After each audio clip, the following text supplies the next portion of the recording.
Assalamualaikum warahmatullahi wabarakatuh.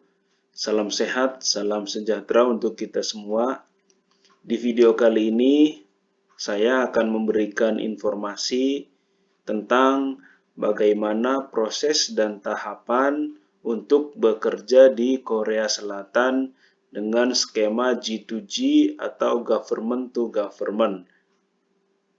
Teman-teman, sebelum saya melanjutkan video ini, mohon untuk subscribe channel YouTube-nya, kemudian nyalakan lonceng dan notifikasinya agar apabila ada update terbaru video dari saya atau saya mengupload video terbaru muncul di notifikasi atau pemberitahuan. Nah, berikut adalah proses dan tahapan bekerja di Korea Selatan. Tahapan yang pertama yaitu belajar bahasa Korea. Nah, ini penting teman-teman, kita harus belajar bahasa Korea terlebih dahulu untuk bisa bekerja di sana.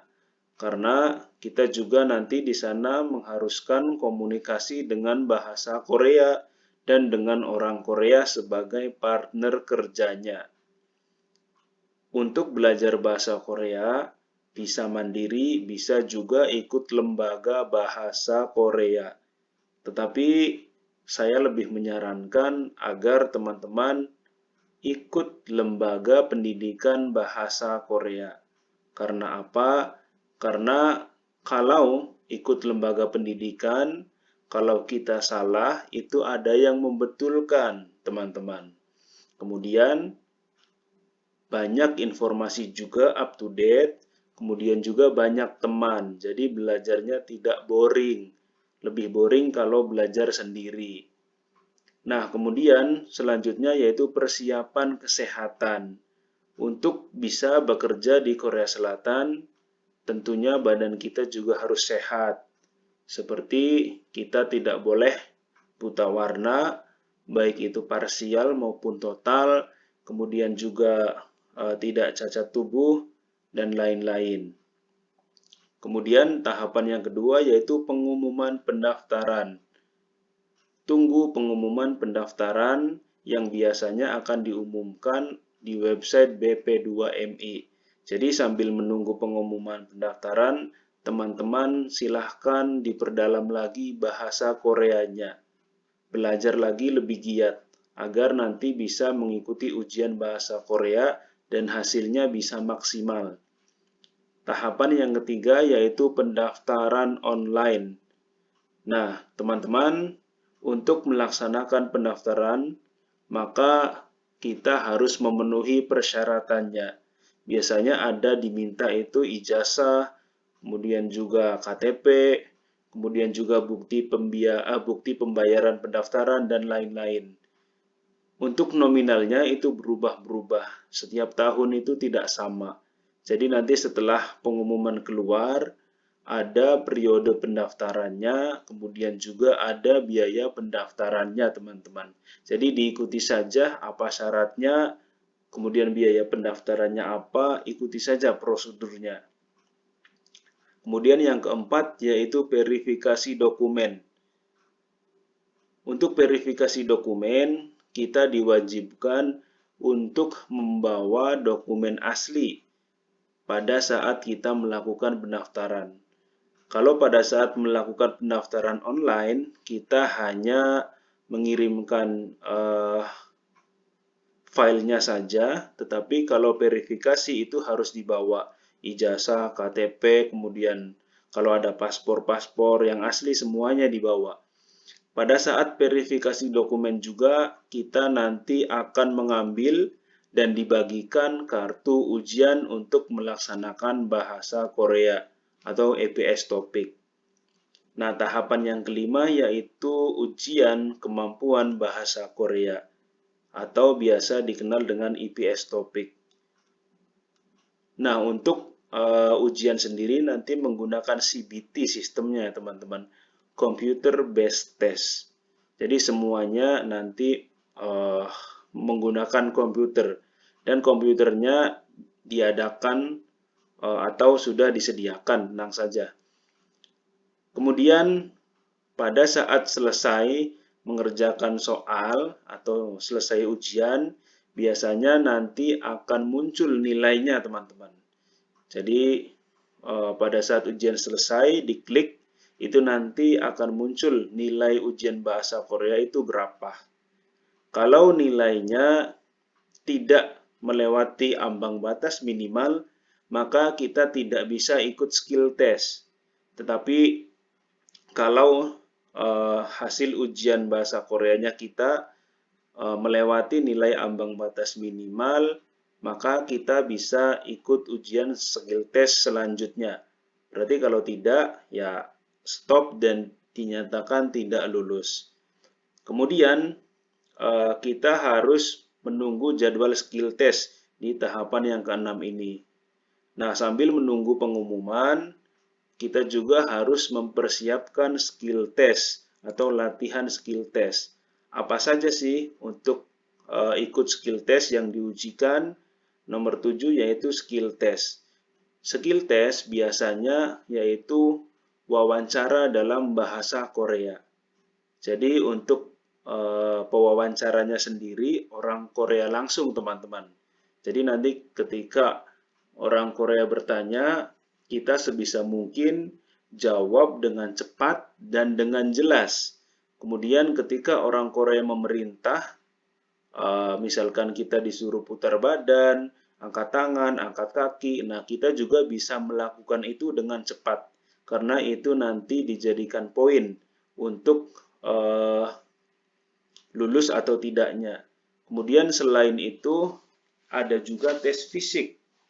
Nah, tes fisik ini meliputi pengukuran tinggi badan, berat badan, kemudian juga kekuatan genggaman tangan atau dan lain-lain ya, teman-teman. Banyak untuk kriteria tes fisik. Kemudian yang ketiga yaitu tes keterampilan dasar. Nah, tes keterampilan dasar ini biasanya menyusun puzzle atau memasukkan ring atau memasukkan baut pada saat ujian skill test. Jadi nanti dikasih waktu ya, ada timernya. Lebih cepat, lebih bagus untuk mengerjakan skill test, tes keterampilan dasar ini. Setelah itu, setelah skill test, yaitu tahapan yang ke-8, ada pengumuman kelulusan. Jadi lulus ujian bahasa Korea belum tentu langsung lulus. Nanti nilainya akan dijumlah dan dikalkulasi juga setelah ujian skill test. Jadi kalau lulus, nanti kita bisa dapat sertifikat dan sertifikat itu digunakan untuk melamar bekerja di Korea Selatan. Tapi bagaimana kalau tidak lulus? Kalau tidak lulus, tidak dapat sertifikat dan kita tidak bisa melamar untuk bekerja di Korea Selatan. Kalau mau bekerja di Korea Selatan, harus ujian kembali di tahun yang akan datang pada saat dibuka ujian bahasa Korea. Nah, selanjutnya yang ke-9 yaitu sending data. Sending data itu apa sih? Mengirim CV, mengirim kurikulum vitae dan data pribadi kita, ya, datanya ijazah, paspor, KTP, kemudian juga hasil medical check up dan lain-lain, banyak teman-teman. Jadi untuk sending data itu sangat banyak sekali. Kemudian juga surat izin dari suami istri atau orang tua itu dicantumkan, dilampirkan, lalu diupload di aplikasi ya, ada aplikasinya. Kemudian yang ke-10 yaitu masuk SPAS, Sending Public Agency System. Nah, nanti data kita masuk roster, teman-teman. Kalau sudah masuk roster, berarti ada harapan untuk bisa kerja di Korea Selatan. Tetapi harapan tersebut masih 50-50, teman-teman. Karena masa berlakunya hanya 1 tahun untuk masa roster itu. Nah, pada saat masa roster, kalau sudah masuk datanya, nanti akan banyak perusahaan-perusahaan yang melihat CV kita. Apabila perusahaan tersebut tertarik setelah melihat CV kita, maka nanti kita akan diberikan kontrak. Tetapi kalau misalkan perusahaannya tidak berminat melihat CV kita, ya kita harus menunggu sampai ada perusahaan atau bos yang mau merekrut kita. Nah, di sini kita harus sabar, teman-teman. Jadi, setelah lulus pun kita masih 50-50. Tidak jaminan untuk bekerja di Korea Selatan kalau misalkan perusahaannya tidak mau. Tetapi kalau perusahaannya mau dan mau merekrut kita, maka nanti akan dikirimkan SLC. Nah, kemudian nomor 11 yaitu turun SLC. SLC itu apa sih? Standar Labor Contract atau perjanjian antara perusahaan dengan kita sebagai pelamar. Nah, biasanya di dalam SLC itu sudah tercantum gaji kita itu berapa untuk kerja di sana. Kemudian sehari kerjanya berapa jam. Kemudian fasilitasnya apa yang didapat itu. Kemudian asuransinya, tunjangannya, kemudian kerjanya berapa shift, kemudian jenis pekerjaannya apa, lengkap semuanya di dalam SLC. Kemudian setelah itu tahapan yang ke-12 yaitu mengikuti preliminary education atau preliminary training. Nah, pada saat prelim kita akan menandatangani SLC yang sudah turun dari perusahaan Korea Selatan nanti akan ditandatangan oleh kita ya. Kalau misalkan ACC. Nah, selain penandatanganan SLC, kita juga akan diberikan pelatihan singkat tentang bagaimana sistem kerja di Korea Selatan. Kemudian juga diberikan pelatihan singkat bahasa Korea.